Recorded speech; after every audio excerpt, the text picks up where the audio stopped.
இன்றைக்கு பாலத்துக்கு கீழே இளம் பெண் போல இருக்கிற ஒரு பெண் ஒருத்தவங்க பாலத்துக்கு கீழே இறந்த நிலையில கிடக்குறாங்க. இது போல எந்த நாளும் ஒவ்வொரு நாளும் ஒவ்வொரு இடங்கள்ல ஆண்கள் பெண்கள் இப்படி ஒவ்வொரு ஆக்களும் முக்கியமா இளமாக்கள் இறந்து கிடக்கிற விஷயங்களை ஒவ்வொரு நாளும் பார்க்க கிடைக்குது. இந்த பெண் யார், என்ன நடந்ததுன்னு உங்களுக்கு விபரமா தெளிவா சொல்றேன். உண்மையாகவே நாங்க இலங்கையில தான் இருக்கிறோமா இல்லடா சிங்கப்பூர்ல இருக்கிறோமா இது போல யோசிக்கக்கூடிய அளவுக்கு பேருந்து நிலையம் கொழும்புல இருக்கிற பெட்டா பேருந்து நிலையத்தை பஸ் ஸ்டாண்டு அழகா ஒரு புதிய தோற்றத்தோட இன்றைக்கு திறந்து இருக்கிறாங்க. மக்கள் எக்கச்சக்கமான மக்கள் ஜனாதிபதிக்கு பெரிய சல்யூட்டு வாழ்த்துக்களும் நன்றிகளையும் சொல்றத பார்க்க கிடைச்சது. அது மட்டும் இல்ல, இந்த அமெரிக்காவும் ஈரானும் 2 வாரத்துக்கு போர் நிறுத்துறாங்கன்னு ஒரு விஷயத்துக்கு ஒரு உடன்படிக்கைக்கு வந்திருக்கிறாங்க. அதை பார்க்கும்போது அப்பாடா இப்பதான்டா நிம்மதின்ற மாதிரிக்கு சந்தோஷமா இருந்துச்சு.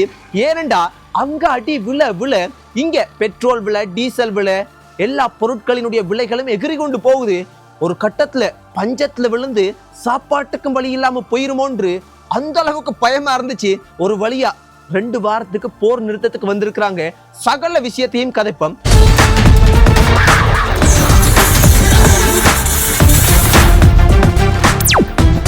முதலாவது, இந்த பெண் யார், என்ன விஷயம் என்று பார்க்க போனா நீங்களும் பார்த்திருப்பீங்க. நேத்து தான் நான் சொன்னேன், யாழ்ப்பாணத்துல மருதனார் மடத்துல ஒரு கிணத்துள்ளுக்கு ஒரு இளம் நபர் ஒருத்தர் இறந்த நிலையில கிடக்கிறார். யார் எவர் என்னன்னு தெரியாது, இது கொலையா இல்லாட்டி வேற ஏதாவது விஷயமா என்னன்றே தெரியாது என்று சொன்னேன். இது போல ஆண்கள் பெண்கள் இப்படி ஒவ்வொரு நாளும் ஏதாவது ஒரு இடத்துல இறந்து கிடக்கிறது, இப்படி நிறைய விஷயங்களை பார்க்க கிடைக்குது. அதே போலதான் இன்றைக்கு இது மஸ்கலியா வீதியில மலையக பக்கத்துல தான் இந்த சம்பவம் நடந்திருக்குது. மஸ்கலியா வீதியில நோர்வூட் என்று சொல்ற ஒரு பாலம் ஒன்று இருக்கு. அந்த பாலத்துக்கு கீழே ஒரு தண்ணி ஓடுற பெரிய பாலம். அந்த தண்ணி ஓடுற ஓரமா பத்தையோட காட்டு பகுதி மாதிரி இருக்கிற அந்த பத்தையோட ஒரு பெண் ஒருத்தவங்க பார்க்கறதுக்கு ஒரு இளம் பெண் மாதிரி இருக்கிறாங்க. யோசிச்சு பாருங்க எவ்வளவு கனவுகளோட இருந்திருப்பாங்க. அப்ப அவங்க இறந்த நிலையில கிடக்கிறத மிதக்கிறத பார்த்து அங்க இருக்கிற பொதுமக்கள் அங்க போற வாரவங்க பார்த்து நோர்வூட் போலீஸ் நிலையத்துக்கு பொறுப்பு அதிகாரிக்கு அந்த விஷயத்தை தெரியப்படுத்தி போலீஸ் வந்து அது என்ன ஏதுன்னு பார்த்து அந்த பெண்ணை வந்து பார்க்கறதுக்கு ஒரு இளம் பெண் மாதிரி தான் இருக்கிறாங்க. அந்த பெண்ணை மீட்டெடுத்து அவங்க யார் என்ன ஏதுன்னு விசாரணையெல்லாம் தொடங்கி இருக்கிறாங்க. நான் ஒன்றுதான் சொல்லுவேன், இந்த பெண் யாருன்றது சரியா இன்னும் வந்து அடையாளம் காணப்படையில. ஆனா எனக்கு தெரிஞ்சு ஏதாவது விபரீதமா பணத்துக்காக நகைகளை போட்டு கொண்டு இந்த பெண் போயிருக்கலாம், ஏதாவது பணத்துக்காக ஏதாவது ஒன்று செஞ்சிருக்கலாம்னு நான் நினைக்கிறேன். ஆனா உண்மையா தெரியா என்ன ஏதுண்டு. ஏன் நான் அப்படி நினைக்கிறேன் என்றால், நான் இப்ப ரீசெண்டா இப்ப சில நாட்களா சொல்ற சம்பவங்கள் எல்லாம் இந்த மாதிரி பணத்துக்காக நகைக்காக திருடுறது கொல்றது இதுகளை தான் பார்க்க கிடைக்குது.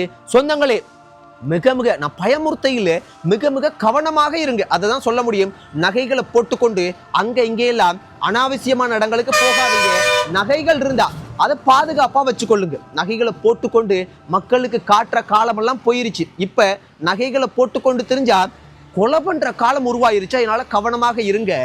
அதை முக்கியமா ஏன் சொல்றேன் மறுபடியும் நான் சொல்ற செய்திகள்ல அடுத்து நாளைக்கு சொல்ல போற செய்திகள்ல நீங்களும் வந்துடக்கூடாது. அதனாலதான் சொல்றேன், ஒரு அன்புல தான் சொல்றேன்.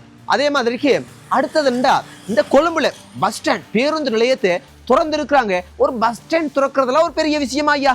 இதெல்லாம் ஒரு பெரிய விஷயமான்னு யோசிச்சிங்கன்னா அது புது பஸ் ஸ்டாண்ட் இல்லை, அது பழைய பஸ் ஸ்டாண்ட். இதுக்கு முதல் இருந்தது தான். ஆனா அதுல என்ன புதிய விஷயம்டா, நான் அந்த கொழும்பு பஸ் ஸ்டாண்டுக்கு போயிருக்கிறேன். அதை நான் தெளிவா அவங்களுக்கு சொல்றேன். ஆனா அது என்ன தெரியுமா தோணுது, உண்மையாவே நாங்க இலங்கையில தான் இருக்கிறோமா இல்லண்டா சிங்கப்பூர்ல இருக்கிறோமா? என்னையா இது பஸ் ஸ்டாண்டா பேருந்து நிலையமா இல்லண்டா விமான நிலையமா? இது போல நான் சொல்ல இல்லை. இன்றைக்கு அந்த பஸ் ஸ்டாண்டை வந்து திறந்து இருக்கிறாங்க. அதுல அங்க போன மக்கள் சொல்றாங்க, இது பஸ் ஸ்டாண்டா இல்லண்டா இது ஒரு விமான நிலையமா, ஏர்போர்ட்டா, இது ஸ்ரீலங்காவா இல்லண்டா சிங்கப்பூர்ல நாங்க இருக்கிறோமான்னு ஜனாதிபதிக்கு நன்றி ஐயா, சல்யூட் ஐயா, இந்த மாதிரிக்கெல்லாம் சூப்பரியா இருக்கு ஐயா, அந்த மாதிரி இந்த ஜனாதிபதி தான் எங்கட நாட்டுக்கு தேவை, இந்த ஜனாதிபதி தான் மறுபடியும் வரணும்னு வாழ்த்துக்கள் இதெல்லாம் சொல்றதை பார்க்க கிடைச்சது. ஆனா உண்மையா கொழும்புல அந்த பெட்டா பஸ் ஸ்டாண்டு இதுக்கு முதல் எப்படி தெரியுமா இருந்துச்சு? நான் போயிருக்கிறேன், நீங்களும் போயிருப்பீங்க.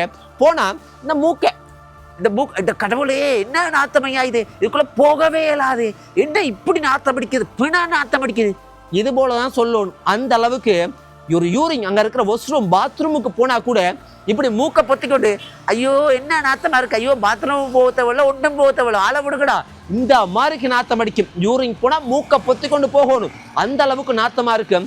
வெளியில வந்தாலும் பஸ் ஸ்டாண்ட்ல இந்த வெத்திலையெல்லாம் வந்து எச்சியெல்லாம் துப்பி அங்க இங்கெல்லாம் நரகலாக்கி கெட்ட நாத்தம் அடிக்குமாப்பா.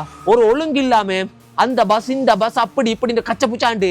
ஆனா இப்ப எப்படி தெரியுமா இருக்கு, ஒரு அமைதியா பீஸ்ஃபுல்லா தண்ணியெல்லாம் இப்படியெல்லாம் வந்து ஒரு ஏர்போர்ட்ல மாதிரிக்கு, ஏர்போர்ட்ல கூட அப்படி இல்லை, சிங்கப்பூர்ல எல்லாம் இருக்கிற மாதிரிக்கு பெரிய டூரிஸ்ட் பிளேஸ்ல இருக்கிற மாதிரி தண்ணியெல்லாம் இப்படியெல்லாம் வெளியே வந்து பாய்ச்சி இப்படியெல்லாம் வந்து ஊத்துது. பூங்கா மாதிரிக்கு நல்ல பூக்கண்டுகள் முன்னுக்கே பெரிய பாட்டிலாம் அடிச்சு சும்மா ஏர்போர்ட் மாதிரி இருக்கு, பார்க்க அழகா. நானும் நேரா இன்னும் போய் பார்க்கல, போட்டோல வீடியோல தான் பார்த்தேன். நான் போகுன்ற ஐடியா இருந்தது, ஆனா நான் போக இல்லை. அவ்வளவு அழகா இருக்குது. சரி, நாங்கள் தான் போட்டோல பார்த்தா அழகா இருக்குதுன்னு நினைச்சா சில நேரத்துக்கு நேரா எப்படி இருக்கோ அப்படின்னு யோசிச்சா அங்க போன மக்கள் எல்லாம் சூப்பரியா இருக்கு, நல்ல அழகா இருக்கு. இப்படி ஒன்று நாங்க பார்த்ததுல இதுக்கு முதல் வந்தா நாத்தமா இருக்கு சொல்லுவாங்க. பெட்டாண்டா அதுவும் பஸ் ஸ்டாண்டா கொழும்புல நாத்தமா இருக்கு. ஆனா இப்ப ஒரு நல்ல வாசமா இருக்கு, அழகா இருக்கு, சுப்பரியா இருக்கு, அவ்வளவு ஒரு தூய்மையா இருக்கு அப்படின்னு சொன்னாங்க. அதை பார்க்கும்போது ரொம்ப சந்தோஷமா இருக்கு. உண்மையாகவே இதுக்கு பாடுபட்ட, இதுக்கு அர்ப்பணிச்சு இதுல ஈடுபட்ட அரசாங்கத்துக்கு, அதிகாரிகளுக்கு, விமானப்படையெல்லாம் இதுல ஈடுபட்டாங்கன்னு சொல்லப்படுது. எல்லாருக்குமே அவ்வளவு பேருக்கு நன்றியும் வாழ்த்துக்களும். ஆனா இதுல முக்கியமா சொல்ல வேண்டியது, நாங்க பின்பற்ற வேண்டிய மக்களினுடைய பொறுப்பு என்ன தெரியுமா? என்னதான் இருந்தாலும் நாங்கள் தான் இதை பாதுகாக்கணும். ஆனா அந்த பஸ் ஸ்டாண்ட்ல என்னென்ன தெரியுமா இருக்கு, என்னென்ன தெரியுமா? அதாவது இந்த பஸ் எல்லாம் டிரைவர்ஸ் மாதிரி வந்து செலுத்திட்டு ஓட்டிட்டு வந்து அழகா தூங்குறதுக்கு ரூம்ஸ் இருக்குது. அதே மாதிரிக்கு வெளியில என்ன நடக்குது, பாதுகாப்பா இருக்குதா, திருடர்கள் இருக்கிறாங்களா, யார் திருடுறாங்க, போறது வர சகலதையும் கண்காணிக்கக்கூடிய சிசிடிவி இருக்குது, சிசிடிவி கண்ட்ரோல் இருக்குது. அதே மாதிரிக்கு இப்படி நிறைய விஷயங்கள், இந்த மக்கள் எல்லாம் வந்து அழகா இருக்கிறதுக்கு வந்து இருக்கைகள், இப்படி எல்லாமே அழகான முறையில சும்மா பக்காவா செஞ்சிருக்கிறாங்க. பார்க்கறதுக்கும் உண்மையாவே மக்கள் அதை கதைக்கிறத கேட்கறதுக்கும் அவ்வளவு ஆசையா வந்து இருக்குது. ஆனா இதுல நாங்க செய்ய வேண்டியது என்னண்டா, நாங்க ஒவ்வொருத்தரும் அழகா இருக்குன்னு சொல்லிட்டு போனா சரிப்பட்டு வராது. நாங்க அதுல நல்லா வெத்தலையை போட்டுட்டு வெத்தலை எச்சியெல்லாம் துப்பக்கூடாது. அதே மாதிரிக்கு சிகரெட் பிடிச்சு கொண்டு பீடிகளை குடிச்சிட்டு அதுல தட்டுறது, அதுல போட்டுட்டு போறது, அந்த சேட்டையெல்லாம் பண்ணக்கூடாது.